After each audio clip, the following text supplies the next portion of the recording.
இந்த 4 பேர் தான் போனாங்க.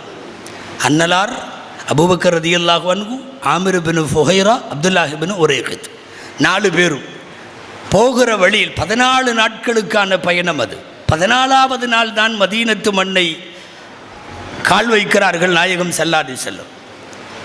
போகிற வழியில் ஒரு கிழவியினுடைய வீடு, நடுக்காட்டில் பாலைவனத்தில் ஒரு குடிசையில் இருக்கிற கிழவி உம்மு மஅபத். நான் சொல்லுவதற்கு காரணம், உம்மு மஅபத் பெருமானார் ஸல்லல்லாஹு அலைஹி வஸல்லமை நேரடியாக அவர்கள் எப்படி இருப்பார்கள் என்று உச்சந்தலையில இருந்து உள்ளங்கால் வரைக்கும் வர்ணித்து சொன்னவர்களில் இவர்களை விட யாரும் வர்ணிக்கல, இவங்களை விட யாரும் வர்ணிக்கல.